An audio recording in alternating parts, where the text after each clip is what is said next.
네, 오늘 거의 당잠사입니다. 당신이 잠든 사이 전해진 소식들 확인해 보시죠. 바로 본론으로 들어가겠습니다. 자, 우리나라가 전쟁을 일으킨 당사국인가 싶을 정도의 하락세 증시가 나타나고 있는 상황입니다.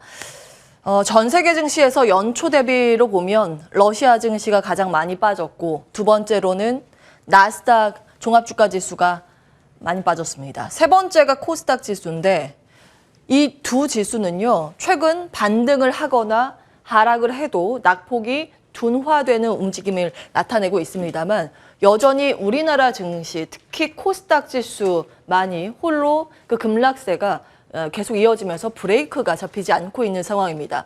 그래서 1개월간 수치로 봤을 때는 전 세계 증시에서 코스닥 지수의 낙폭이 가장 큽니다. 다음 보겠습니다. 어제 특히 충격적인 하락세가 나왔는데 그 급락에 대해서 뚜렷한 악재가 없다는 점이 투자자를 더욱더 지치게 만들고 있지 않나 싶습니다. 시장에서 거론되는 몇 가지 이유를 좀 정리를 해봤습니다. 첫 번째, 두 번째는 사실 어제 말씀드린 내용인데요. 미증시가 그 전날에 2% 이상 급반등을 했지만 이번 하락 장세에서도 이건 빈번하게 보인 흐름이기 때문에 그 급반등에 큰 의미를 부여하기 어렵다는 점 말씀을 드렸습니다. 이제 과거 차트 S&P 500 지수인데요. 과거 데이터를 보셔도 이렇게 하락하고 있는 이 추세선에서도 중간중간에 희망 고문식의 상승세가 나타났다는 것을 확인하실 수가 있습니다. 그리고 어제 이제 무역 적자가 우려되는 상황이라는 점 말씀을 드렸는데요. 올해의 무역 적자가 특히 역대급으로 나올 거라는 경고가 이어지고 있습니다. 무역으로 버는 돈보다 수입으로 지출하는 돈이 많다 보니 당연히 이제 환율에는 부정적인 요소이겠죠. 수입을 할 때 그 결제 대금 달러로 해야 하기 때문에 그렇습니다. 교과서적으로 보더라도 무역 적자는 국내의 PER과 또 환율에 부정적 영향을 준다고 알려져 있습니다. 세 번째 보시면 어제 강제 청산당했다는 소식이 굉장히 많죠. 시장이 급락하면 보통 하루 이틀 뒤에 그 반대 매매가 나온다는 점 지속적으로 말씀을 드리고 있는데요. 어제의 이 반대 매매 물량을 그 전날 월요일 급락장에 대한 부분입니다. 특히 이제 외국계 창구를 통해서 반대 매매가 어제 좀 쏟아졌다고 전해지고 있죠. 계속해서 이제 빚내서 투자한 그 자금, 내가 팔고 싶지 않아도 증거금이 부족하면 저절로 팔리게 되는 로스컷에 대해서 계속 수급 상황 따져보셔야겠습니다. 다음 보겠습니다. 뭐니 해도 이제 환율이 가장 신경 쓰이는데요. 최근 환율이 가장 큰 변수로 꼽히고 있죠. 이제는 1,300원 코앞까지 다가섰는데 이 정도 환율 상황이 역사적으로 언제 있었는지 쭉 정리를 해봤습니다. IMF 사태로 알려진 우리나라 외환위기 사태 때는요. 그때 1,300원을 돌파했었는데 코스피의 하락률 거의 80%에 가까운 낙폭을 보였습니다.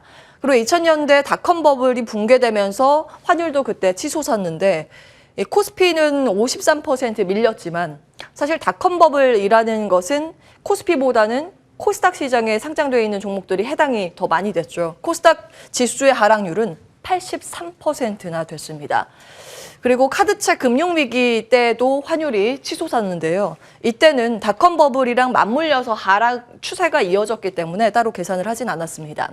글로벌 금융위기, 리먼 사태 때 2008년도 때는 마찬가지로 환율이 굉장히 부담스럽게 치솟기도 했는데 그때는 코스피 57%, 고점 대비 60% 가까이 밀리기도 했습니다.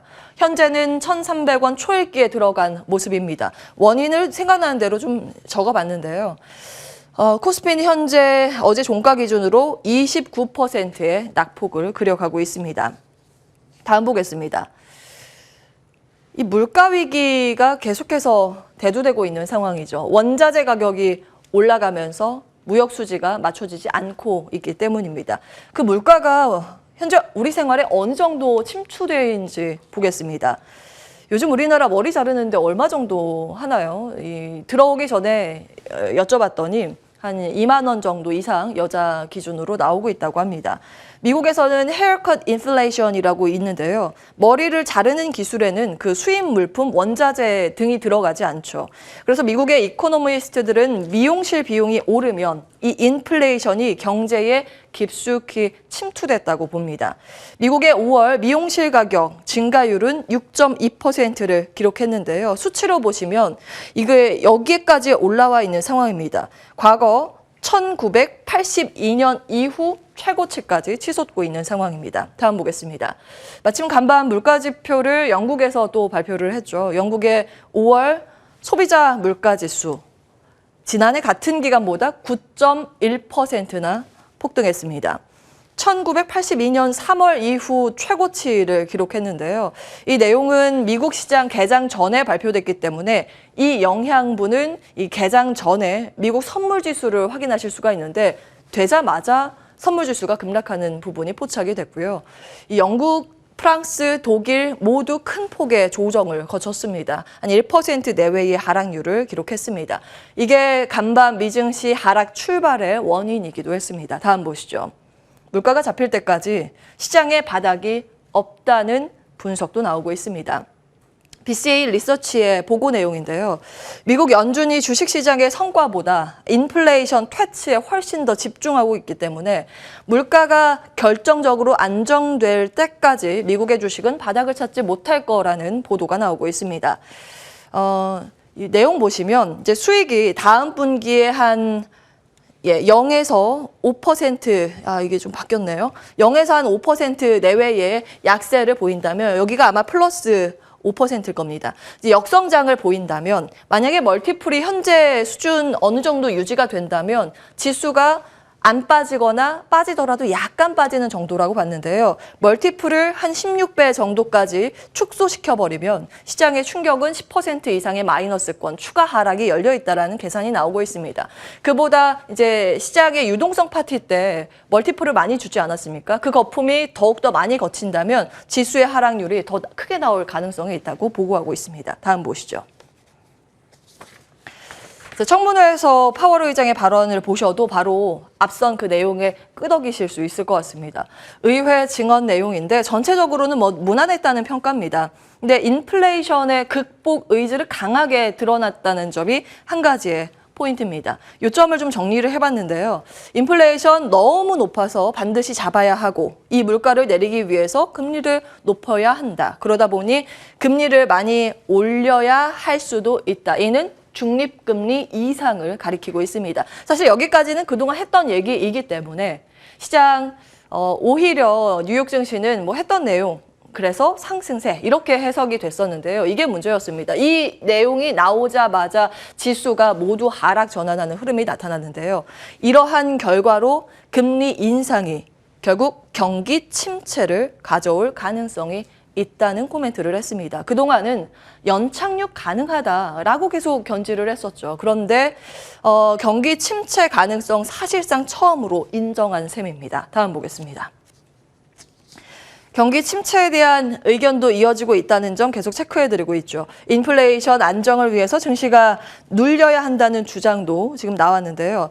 짐 크레이머는 이런 이야기를 했습니다. 증시 강세가 소비를 늘리기 때문에 인플레이션 요인이 된다고 이야기를 했습니다. 그래서 주가가 더 내려가야만 연준이 인플레이션을 잡을 수 있다는 이야기. 사실 짐 크레이머만의 발언은 아니고요. 그동안 최근 연준이 일부러 소비를 위축시키는 하나의 수단으로 시장을 좀 내려가기를 바라는 건 아닌가 하는 그런 의심의 눈초리는 많이 제시가 됐습니다. 골드만삭스와 뱅크 오브 아메리카, 모건 스탠리 등을 필두로 해서 지금 세계 투자은행들, IB들 모두 경기 침체 가능성 수위를 높여가고 있는 상황입니다. 다음 보겠습니다. 시장은 미리 경기 침체를 반영시키고 있는 듯 싶습니다. 월스트리트 저널에서 이코노미스트들을 상대로 이번 달에 좀 조사한 내용인데요. 12개월 내에 미국이 경기 침체에 직면할 가능성에 대한 응답 44%가 나왔습니다. 바로 직전 달 4월에는 28%가 나왔었는데요. 이제 5월 응답자가 좀 대폭 올라간 겁니다. 2달 전이네요. 이 정도 수치는 경기 침체 직전이나 경기 침체가 진행될 당시에만 나왔던 수치라고 전해지고 있습니다. 이에 대한 즉각적인 반응 원자재 쪽에서 확인을 하실 수가 있죠. 유가가 간밤 좀 급락하는 모습이었고요. 닥터코퍼도 떨어졌고 곡물 가격도 전반적으로 약세를 이어가는 상황입니다. 그리고 미국의 국채 시장 전체적으로 하락했습니다. 국채 금리가 떨어진 건데요. 2년물 금리 14bp 이상 떨어진 모습입니다. 그리고 10년물 또한 12bp 이상의 하락세를 그려갔습니다. 사실 이런 원자재 가격이 올라가면 물가 부담이 된다면서 시장에서 악재로 해석을 하고 있죠. 그런데 이게 또 내려가면 경기 침체를 반영시켰다고 하면서 악재로 해석되는 분위기입니다. 요즘 말로 표현하자면 답정너, 어쨌든 악재다라는 식의 해석 분위기가 이어지고 있는데요. 전형적인 하락 시장의 패턴입니다. 다음 보시죠.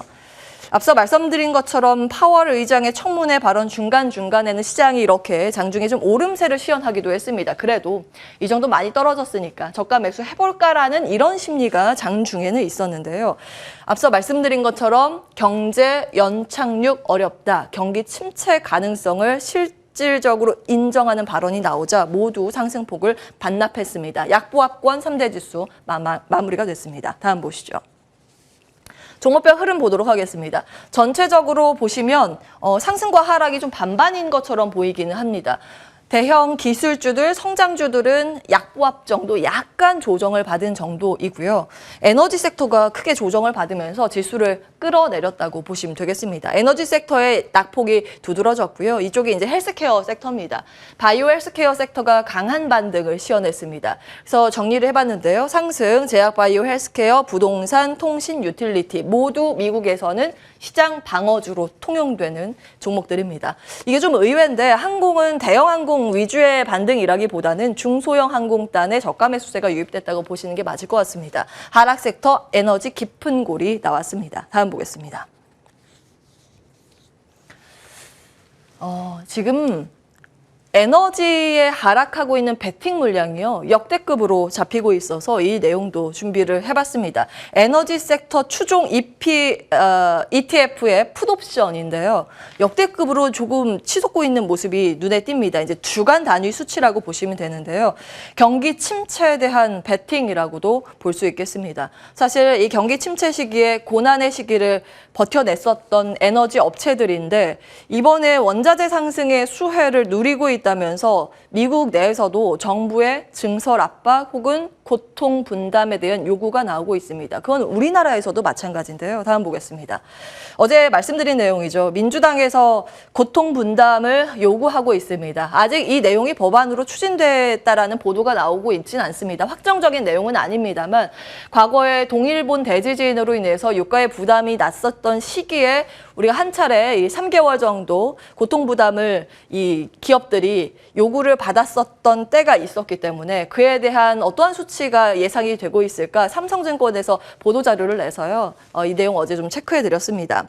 리터당 100원의 가격 인하를 단행을 할 경우 정유 업체들이 감당해야 할 이익의 추측 금액인데 월간으로 보면 3,250억 원 정도 예상입니다. 그리고 기업별로 1분기 내수 경질률 시장 점유율로 이게 환산을 다시 해서 계산이 된 표인데요. SK이노베이션은 930억 원, SO일은 790억 원, 현대오일뱅크가 730억 원, GS칼텍스가 740억 원입니다. 월간의 기회 손실이 이 정도 발생할 거라고 추산이 되고 있습니다.